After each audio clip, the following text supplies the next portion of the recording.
Halo teman-teman, ketemu lagi bersama kita di Fathan TV.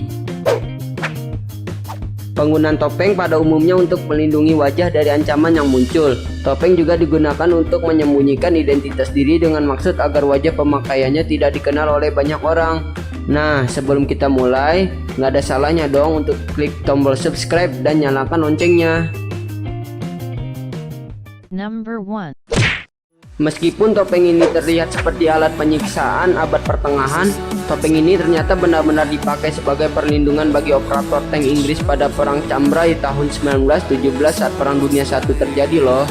Pertempuran ini menjadi salah satu pertempuran tank terbesar dan pertama dalam sejarah perang. Pada saat itu, pengembangan teknologi pembuatan tank masih dalam tahap awal dan bentuknya tidak tangguh seperti yang kita lihat pada film-film perang sekarang. Saat itu tank hanya unggul dalam persoalan bergerak cepat daripada berjalan kaki, dan kelemahannya yaitu cepat rusak jika mengenai tembakan senjata atau artileri berat lainnya.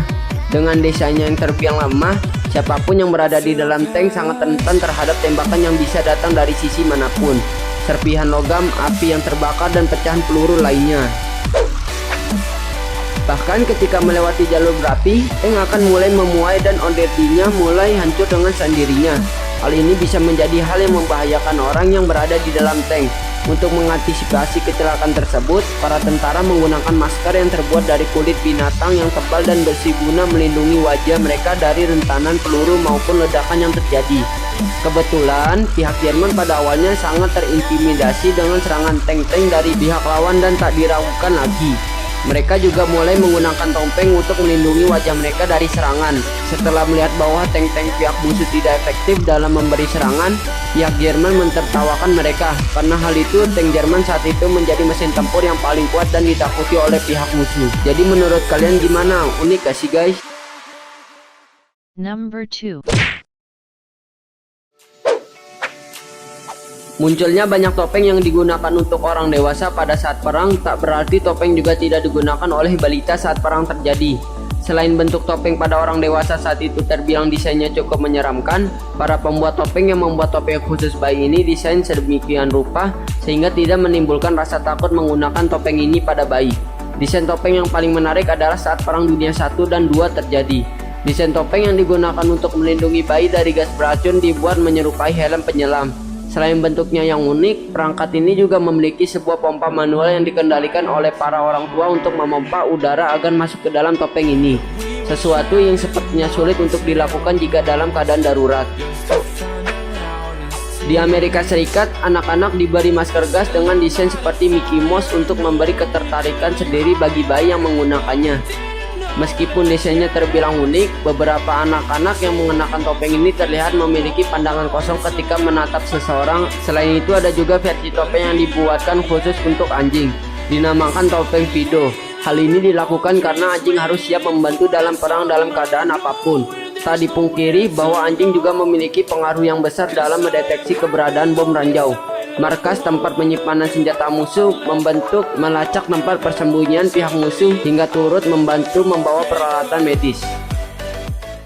Number 3. Pada tahun 1663, Menteri Gereja Dominasi Kristen di Eropa, Alexander Peden, sedang dalam perjalanan pelariannya dari pemerintahan Skotlandia. Pemerintah Skotlandia menganggap bahwa Peden telah menolak perintah dari Raja Charles II.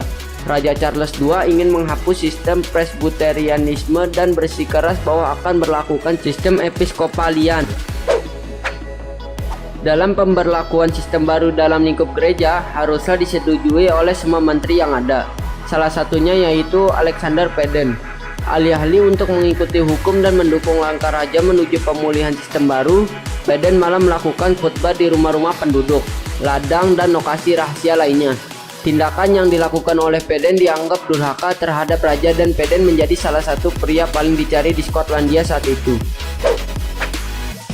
Untuk menghindari penangkapan, Peden merencanakan sesuatu yang tampaknya sangat konyol, dan sebenarnya rencana itu berhasil.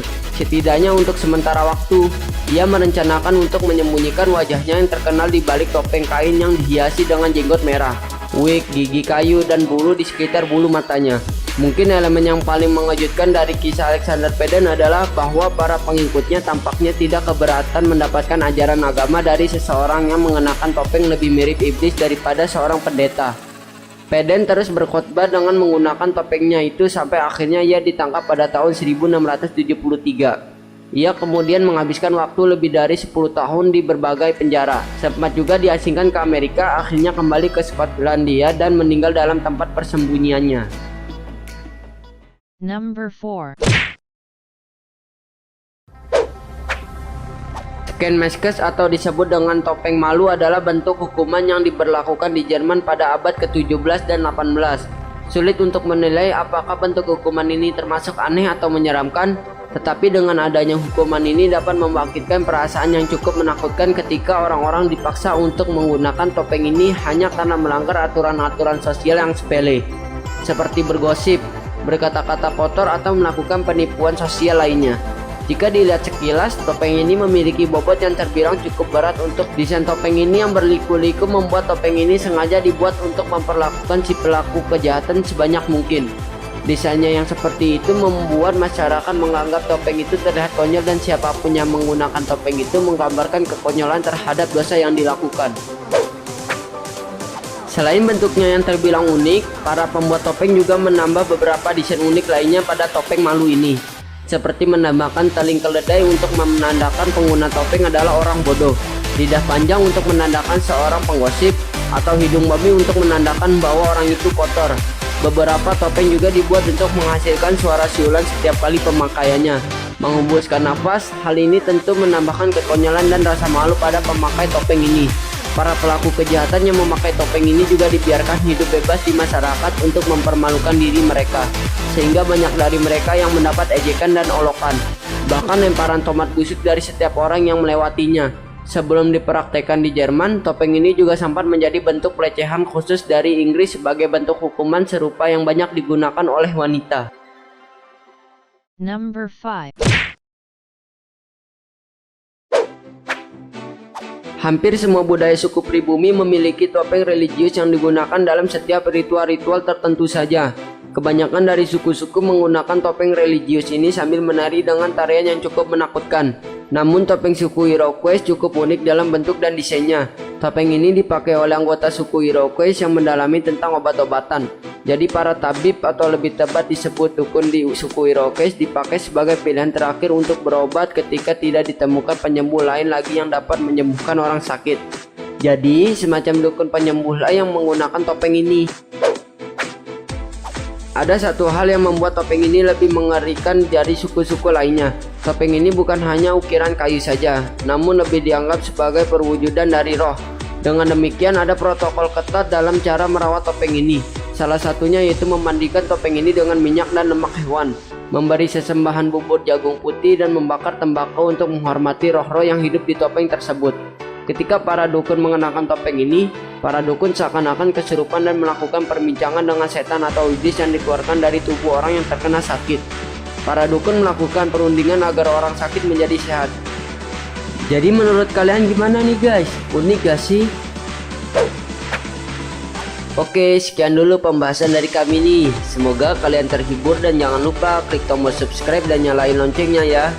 Dan jangan lupa pantengin terus channel kami Fathan TV.